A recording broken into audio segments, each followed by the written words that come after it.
And that is music coming through from Gina Jackson with That's the Way Love Goes. And the time is exactly 9 minutes after the hour, 10 o'clock. And this is your favorite mid-morning show. With over 20 years of experience in the media and communication industry, Unathi Memela is a seasoned TV and radio content producer. She has worked with both local and international broadcaster. She is also an artist manager and the CEO of the boutique PR agency, NEFERTITI Media, that manages musicians across the African continent, focusing on the world music. She's also a passionate social entrepreneur, having founded the innovative African volunteer movement, Youth in Action Africa. Please, let's welcome the powerhouse herself, Unathi Memela. Good morning, ma'am. Hello. How are you? I'm good. How are you? I know you don't like it when we call you ma'am. No, I don't. It makes me feel like I'm 100 years old. But you're older than us. It's just a way of showing respect. How about Sis That's Unathi? overrated. If you insist. I prefer Unathi. Okay, no, we'll call you Unathi. Welcome to Harmony and Hustle. I'm Kia Am with my co-hosts Jeanette and Bashe. Nice to meet you guys. Nice to meet you Thank too. you for coming. Welcome. So let's start from the beginning. Can you tell us a bit about your background and how your journey in the media began? You? Okay. First of all, I grew up in the Eastern Cape in a very small town called Tabankulu. I'm from a village. Oh. Don't let the twang fool you. I'm like a village person. Ufundile. It shows you Ufundile. Yes, that one is true. I went to school there in my little town. From there, I went to Pietermaritzburg. That's where I studied high school. My parents are ministers, like church ministers. Oh. My mother's a Methodist minister. So we moved around a lot. So that's why I'm able to speak Sesotho, Setswana. Oh. You can't gossip about me. I know languages. So from there, what did I do? I initially thought I wanted to be a chef. Is it? Yeah. Because I watched TV stuff and I could cook. So I went to hotel school in Bloemfontein because I finished matric there. Oh. I knew it too from there that it wasn't really my thing. I mean, it wasn't what I thought it was, Yeah. the behind the scenes. And I was always in trouble because what you do is you study for 6 months, then you go and do in service training for 6 months, you go back to hotel school. I was always talking at the wrong places with the guests and everything. So also there's too much drama there behind the scenes. There's too much hard work. It wasn't for me. But I did it for a little bit, and then I got an opportunity to go work at Disney in Florida through hotel management. Kudos to them for that. So I was there. They've got a program where they recruit hospitality students to go work at the theme parks. So I was there for a year. Then when I came back, I decided I want to drop out and study media. And then I went to Boston. I did a diploma in majoring in PR and TV. Okay. But then while I was still doing first year, a friend of mine told me that they were looking for content people for Zola 7. It was in this building, actually. The company that produced Zola 7, yeah. Oh my God. So I just rocked up one day. I said, okay, I'm looking for Zola 7 people. And then a white man came downstairs. He is the producer. His name is NEFERTITI. He was like, okay, do you know what the show is about? I'm like, not really. He's like, okay, people write in and say they have problems and you must figure out how to solve it in 3 days. And then he came with a bunch of letters. You know, people used to write, Dear Zola, my name is so-and-so, this is my issue. Then gave me the letters, then told me how the structure of the show is, and then said, come back tomorrow with an episode, like written down. So I went back home, figured it out, came back, got the job, and I was still studying. Oh my And then God. I actually started working as a researcher. So those are the people that look at the letters and decide which one should be a story. Yeah. That's how it started. And then I dropped out of Boston because I already knew the work. There was like I was bored. Because they were not saying anything I didn't know. Oh my God, what an interesting story. Yeah. Wow, I'm so speechless. Because that's what happened. You did not wanted to do hotel school. You wanted to be behind the scenes. Well, I thought the thing is hotels, the whole hospitality thing in reality was not what I thought it was when I watched TV, when I actually went in. People are shouting, throwing pots, and also my personality wasn't suited for sucking up to guests. Yeah. And even if people are rude, you have to be polite. Yes, sir. No, ma'am. Nah, Not you. not me. I left. Okay, so in the communication strategy, can you define your role as a communication strategist? Okay. So actually the description is in the word, right? Communication is communicating, talking, getting people talking, Yes. right? And nothing is accidental.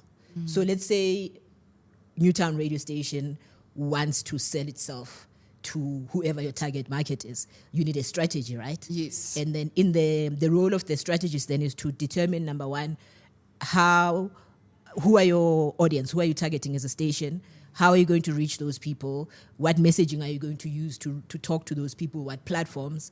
Those are the things. That's what a strategy is about. And a strategy could be for anything. It could be for you as a presenter. If now you decided you needed a manager, right? Yes. As a strategist, I would have to then say, okay, Kia, what is your vision for your career? We sit down and then I work out how we're going to get to where you need to go. So in your profile, you're also, speaking of a manager, you're also an artist manager. Ooh. Biggest headache in the world. I can tell. I want to know, as a talent manager, how do you look for new talent? How can you tell Gutihala, Ujineta can take her far? Potential. I am not looking for new talent. Me, I want people who are established, who know what they're doing. Oh, you want people that are already out there. You're not going to start from the bottom with that person. No, those ones are the ones with the biggest egos on earth. So no thanks.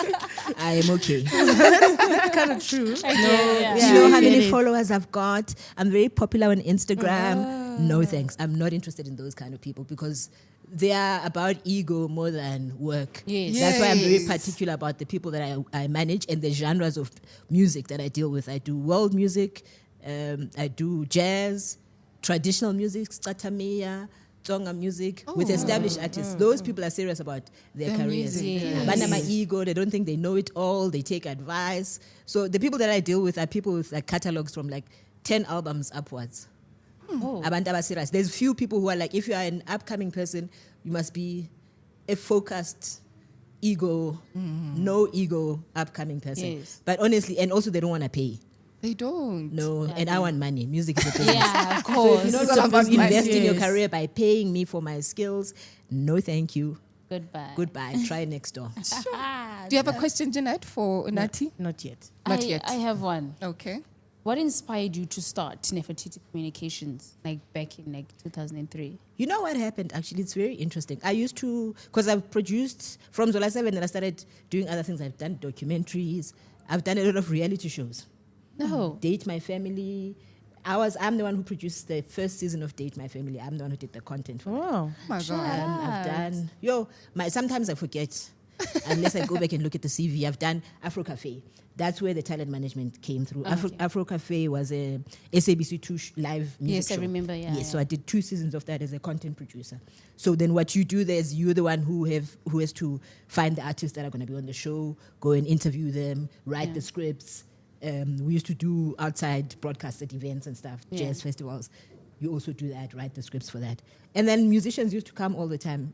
I get it as a content producer, you are there backstage. Yes. Then I'd be like, but how come you're not famous? You know, I'd be asking. Yeah.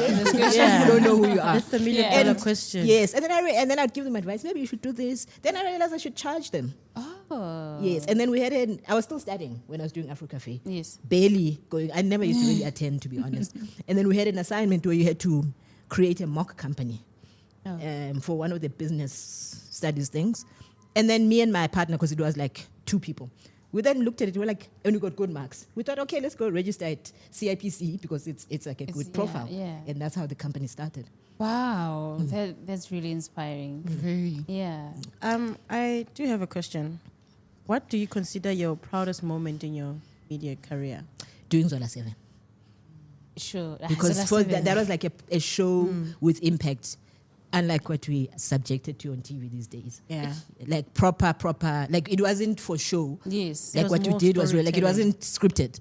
Yeah. In the sense, I mean, it was scripted because we have to write what needs to happen. But it wasn't like when acting. Yeah, we yeah, yeah. dealt with real people. There were real solutions, and some of the things Zola actually used to follow up without telling anybody. He helps the people outside of the show. So yeah, it was a nice show, dramatic but nice. So that is one of your best highlights that you've ever. Yeah, that and I also do, because I'm a publicist. Yes. I did PR for an organization called One.org. It was founded by Bono of U2. So they had a campaign called, what was it called? But it was about women, where they got all these African artists, Dibanj, who's the Tanzanian guy that's on a reality show? Otanda Bafazman. What is his name? Diamond. Diamond Platinum, all of them. Oh Were my different God. musicians from different countries. Yemi Alade from Nigeria. They same Selma Mdugutu from Alade. Zimbabwe. They came together and they did like a collaboration. They did music. It was around promoting girls. Yeah, and I did PR for them for South Africa. That was nice. Wow, those are huge personalities because I see them on TV. I know them and I watch their reality shows. Yeah, so that those two things I think is It's the one. Okay, 2 last questions that I have. What drives you personally and what short message that you want to leave for young girls? What drives me is I like information, man. I think black people need to read more. Yes. We're behind because we're lazy to read. And everything that you want is in information, whether it's a book or online. And also, there's other careers. Hey, the creative industry is a business. Yes. So not everybody is meant to be a doctor. Like, I'm terrible at maths. I dropped maths in matric. That's how bad I knew. I knew I'd still be in school if I didn't drop out then. Yeah. I took business economics, but I was very good at English. I was always good at English. But because there's not very good career guidance at black schools, and black parents need to also realize that not everybody has to be a teacher and a doctor. Creativity is a thing. So if you're failing maths and science, maybe you're just a creative person. And then you need to see how you then make that a career. So that's my passion. There's other careers in the world. Yeah.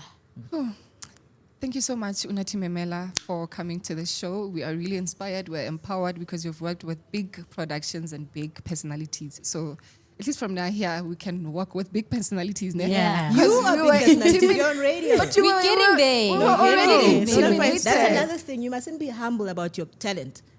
A lot of I manage radio personalities as well. There's one of my clients who I've been managing for 12 years is at Radio 2000.